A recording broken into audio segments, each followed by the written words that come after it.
Coming up next. Every day is a new day. I get to express my creative outlet in different ways and see the kids enjoy learning. It's a really fun job. The Job Talk podcast shares stories from people who are passionate and love what they do in their careers. Through conversation, we explore their careers, past work experiences, and the education that got them to where they are now. We are putting together a Career Crisis Ultimate interview series. We are asking experts to give their best advice and guidance around work anxiety, career pressures, career goal setting, and ultimately, career transformation. To learn more about this special interview series and get notified when it's available, please visit our webpage at thejobtalk.com/help. Today's guest is Kaila Medina. Here's our Job Talk with an elementary school teacher. Kaila, thank you for joining us today. Thank you for having me. How was your school year this year? You know what? It was kind of a roller coaster of emotions, to be honest. It was very enjoyable in the sense that I got to work with some of my really good friends. My best friend actually got a job teaching the same grade as me at the same school this past school year. So working with my best friend, I mean, that's like a dream. But at the same time, like there's been a lot of challenges, just with not only COVID, but just a lot of new things that are being put on the plates of teachers that we had to deal with and learn and navigate. So one of the best, but also one of the most challenging school years that I've had. Yeah, and we'll get into that. We'll talk about some of the challenges in your job. You're an elementary school teacher. I am. I teach grade 3. Grade 3. Yeah. Okay. Let's back up to what was your first post-secondary experience? Okay, I'll give you a little bit of background. If I can say that clearly. Yes. So I actually was not born and raised in Edmonton. I am from Saskatchewan, a little town, I guess, city called North Battleford. And I always knew I wanted to be a teacher. And I knew that I didn't want to go to the U of S because it's not a direct entry program. So you actually had to apply for arts and sciences first and then apply to get into education. And I just didn't want to waste any time. So I knew I wanted to come to Alberta. I was dating someone at the time who was working in Grand Prairie. So I actually started my schooling at the Grand Prairie Regional College. I did 2 years there. And then I transferred to the U of A and finished off the last 2 years of elementary education. And I have been in Edmonton ever since. When you are going through your post-secondary education, do you have to decide if you're going to pursue a career as an elementary school teacher or a high school teacher at that time? Usually, when you kind of have a good idea when you do start, because the pathway that you take in school is different for elementary and high school teachers. Yeah. So you kind of do need to have a good idea. I think after the first year, you could probably make the switch, but usually most people know which level that they are interested in teaching when they start. So I knew. Yeah. Why did you decide to go into the elementary stream?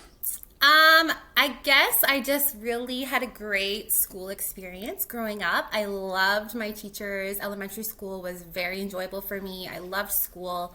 I loved everything about school. I used to play school. I used to pretend I was the teacher all the time. I love being creative and organized and doing arts and crafts and all that stuff. So I knew that was like more elementary focused. So that's kind of where, and I love kids as well. So let's talk about what you do love about being a teacher. What do you love about being a teacher?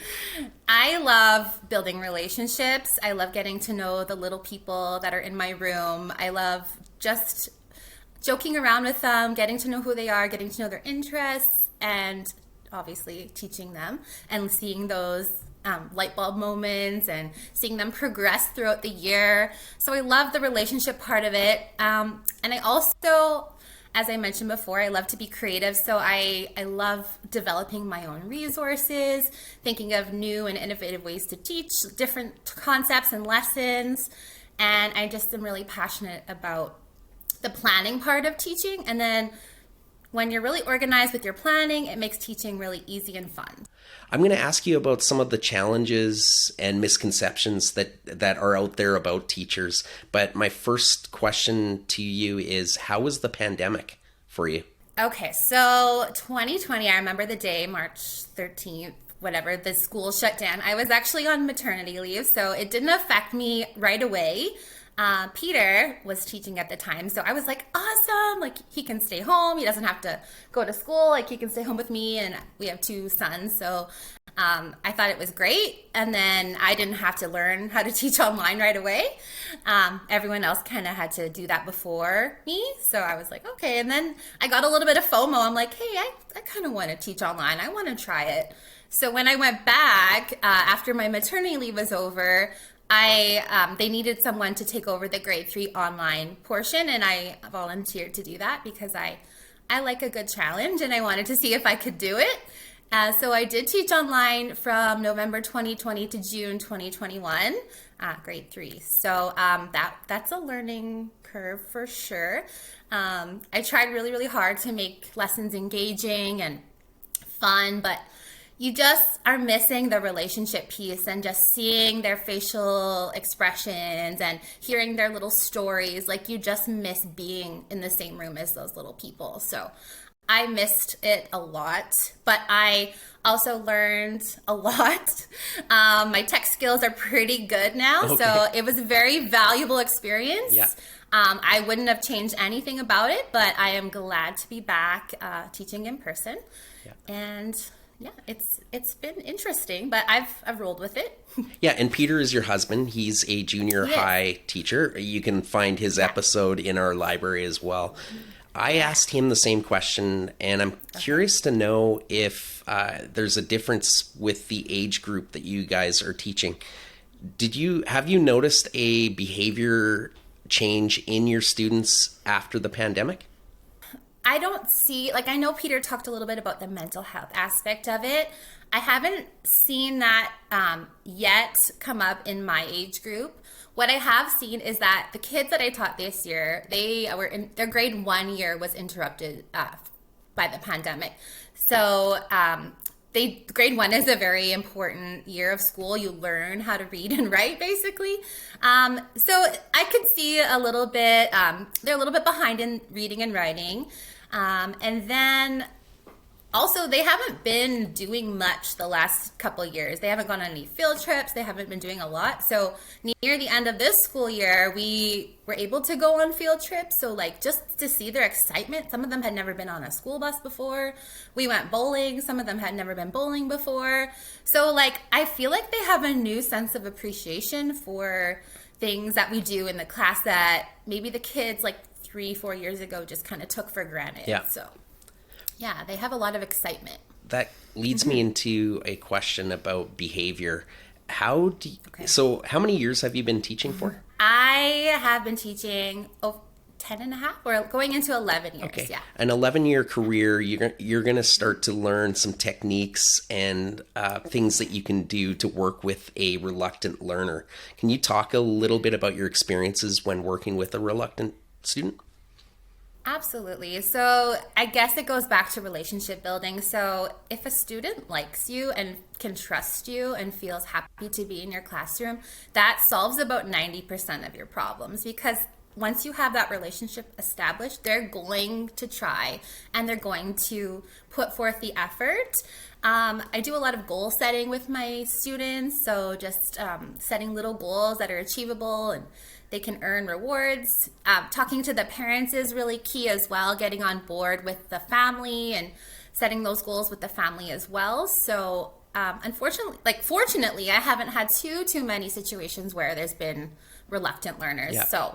But when there is, I think relationship building and goal setting is very important. Do you find that parents are, on the whole, helpful?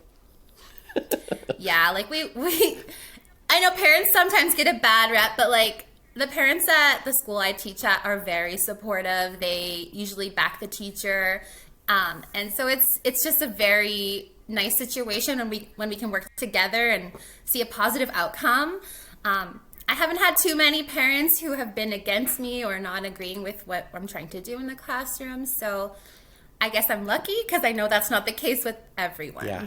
How do you cope with stress? Is being an elementary teacher, is there a lot of stress involved? Yes. Yeah. I would say teaching is the least stressful part of the job. Honestly, it's the most enjoyable part for me. The stress comes from just all the other stuff you have to do and not having enough time in the day to do it. Because if you don't keep on top of things, it piles up quickly and you can very quickly get overwhelmed. So you have to be very good at organizing, time management, and just not procrastinating. Because once you procrastinate on one thing, it piles up, and that's when you feel the stress and the overwhelming anxiety. Yeah. Do you have resources that can help teachers get through things? Get through the stress? I think if you can find your people, so I work with some amazing people, and just having those people to talk about work-related things or non-work-related things, to vent, just to get your mind off of whatever's going on. And they're going through the same thing. So find your community, find your people who are going to support you and be there for you and listen to you and all of the things you're going through, and you can do that for them as well. I think it's so important. Like, I work with some of my best friends are people that I met at work. So just having those people. And then I do a lot of like exercise. So that's really helpful just to de-stress as well. So what are some of the misconceptions out there about elementary school teachers? That we play all day. We do arts and crafts and play, and no. I think the misconceptions is that we don't work in the summer, because we absolutely do work in the summer. I've been working almost every day since the summer vacation started, just little things here and there, but I'm the type of person who I need to keep on top of things and get things done so I can relax a little bit during the school year. So summers and weekends are not always just fun and free time. You still got to do a lot of work during those off times as well. I guess that would be a pretty big misconception I don't think people understand that it's not just a 9 to 3 job for you. You're marking, you might be looking after sports teams or clubs within the school. Yes. So I can understand that completely. Could you take us through a typical day for you?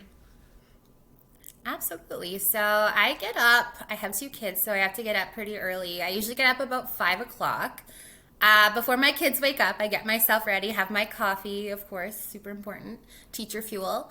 And so I get myself ready, get my kids ready. We're out the door by about 7 a.m. Drop the kids off. I arrive at school about 7:30.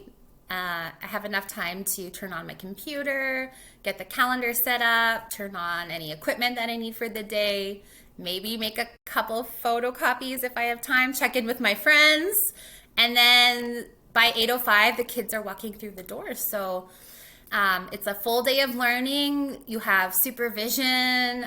You don't usually get very long for lunch because it's either a student forgot their lunch and they need to call home, or you have supervision, or there was a problem at recess that you're sorting out. So do not expect to have a sit down relaxing lunch, because that does not exist.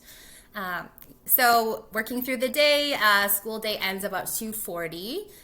So say goodbye to the kids. You need about 10 minutes of just quiet time to decompress.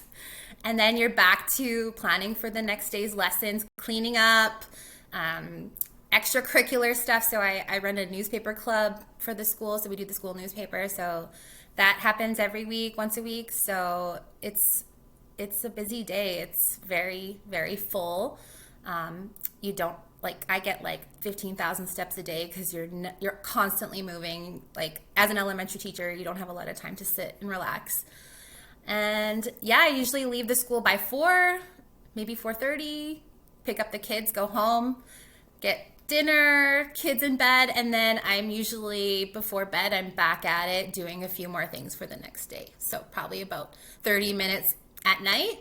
And I'm an experienced teacher, so I have a lot of resources that I've built, and I've done this for a while. First-year teachers can expect to be doing a lot more work outside of school hours. When do you guys go back for the school year? Is it a week before the first day of school, or is it Yeah, not quite a week. So we have 2 days without the students. So we go back on August 29th, and then 2 days of meetings and teacher things and setting up. And then the students start up on the 31st, I believe, on Wednesday. Yeah. What are some of the challenges that teachers are facing in this day and age that we're living in? It kind of depends on the age of the teacher. So a lot of the older teachers who have been doing this a while are having a hard time adapting to the new way of doing things, the technology, because everything we do now is online. All our reporting, our assessments, everything, a lot of things are just online now, and you have to be pretty good with technology to keep up.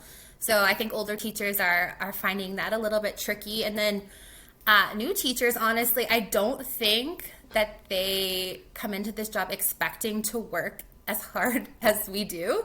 So I just think the workload for a lot of the new teachers, they're just not used to it, or they don't expect it. So teacher burnout for younger teachers is a real thing. It's happening. I'm just curious to know, do you find that anyone ever decides to become a teacher midlife, or when a teacher comes in, are they, how old are you when you graduate with your teaching certificate? Are you 21? Yeah, 21 so or 22. Are new teachers always 21 or 22 years old? Not always. No, there is, I had a student teacher this past year, and she was amazing, and she was just fresh 20 years old. But then another student teacher at our school was like real estate agent who decided to have a career switch. So I think she was in her late 30s. So it does happen. Yeah. What could you say to somebody? Why should they become a teacher, do you think? Honestly, it's fun. Like every day is a new day. I get to express my creative outlet in different ways and see the kids enjoy learning. It's a really fun job. Like the teaching part of it. The other part of it, maybe not so much, but honestly, every day I look forward to going to work. There hasn't been many days where I'm like, I don't think I can get through this day. Like there's always a little part of your day where you can look forward to, and you know you're going to have a good time. So it's just a lot of fun. I talked to Peter about how if there was ever anything rewarding, any gifts that were rewarding given to him, and he was mentioning that the gifts kind of start to slow down once you start teaching older grades. And I think he was insinuating that elementary school teachers are showered with gifts at the end of the year. Can you remember a touching gift that you were given? And maybe it isn't something material. It could have been something the student said to you. Absolutely. Yeah. So we do get showered with gifts. Like parents are so generous. I guess they feel bad for us that we have to be with their child all day, every day for 10 months. But people are so generous. I get a lot of Starbucks. I am a huge coffee drinker. So I mentioned that the kids see me drinking Starbucks all the time. So that's a huge one for me. But just those personal touches, those letters that students write, letters that parents write that you keep and are just so heartwarming and touching. I've had people make personalized items for me, crafts with my name on it. I had a parent make me a whole cutting board with like teacher things on it, all about me, with wood burning and stuff like that. So it's just the time that goes into some of these gifts that the students and parents give to you. It's just really heartwarming. So, and I could imagine how rewarding it would be at the end of a long career teaching to look back at all of those. Oh, yeah. Yeah, I keep those special ones for sure. Yeah. Can you summarize what you love about being a grade 3 teacher? Summarize. So I guess it's equal parts fun, equal parts me being able to express myself, and it's like my creative outlet, basically. So it's fun, it's demanding, but it is rewarding. Yeah. My next question is a two-part question. Let's speak to a post-secondary student that's young, that's entering a career. What advice can you give to that person? And then I want to know if you could give any advice to maybe a person that's transitioned to become a teacher in an older age, like in their 30s or 40s? 30s and 40s is still young, by the way. I know, right? Okay, so someone who's just starting out and thinking about teaching, university, I don't want to knock on university, but it does not adequately prepare you for this job. You learn the theories, you learn how to make 10-page lesson plans, which is great, but that is just not how it is. Where your really valuable experience will come is when you're doing your student teaching practicum. You're going to learn so much from the teacher you're paired with. Just take everything in, ask so many questions. And there's a lot of resources out there now with Instagram, TikTok, Pinterest, where you can get so many ideas that are going to be so valuable to you when you actually become a teacher. You just got to get through those university years, and then the real fun stuff comes, and the real practical stuff will come when you start teaching. So, I guess just be prepared for that. And then someone who's thinking of going into teaching, just be prepared to sacrifice a lot of time, because when you leave at 3:30, 4 o'clock, your brain doesn't shut off. It's constantly thinking about the next thing you need to do. The workday never ends. You never stop thinking about work. There's always a new thing you can do, something you can improve on, or something you need to complete. Your brain can shut off like June 30th. Like, that's when I stopped thinking about teaching. But it's just that mental, never having that break from the work, from the job it's pretty challenging. So yeah, if you're okay with that, it's a really great job, but just be prepared to, not have that mental break, I guess. Yeah. What do you think makes a great teacher? A great teacher is someone who is passionate, so always trying to make themselves better. Some people, they do one lesson and repeat the same lesson for the entirety of their career. But for me, I am always thinking of how I can improve myself. So I think that constant improvement, you can always do better. So I'm always challenging myself to do things in new and creative ways. So passionate, and just someone who can get to know the students on a personal level, who knows how to connect with them, challenge them, engage with them, and just your students are gonna love you. Just making those personal connections, making jokes with them, that's what they remember. That's what they go home and talk to their parents about, is the funny things you do in this classroom that day. They don't talk about what you teach them. They talk about the other stuff. So someone who's really good at the other stuff. So engaging with them in a more personal way that's not so related to what you're teaching, I think makes a really great and memorable teacher. Memorable teacher, yeah. And I have a few from my history. And speaking to you, I'm sure you're one of those teachers as well.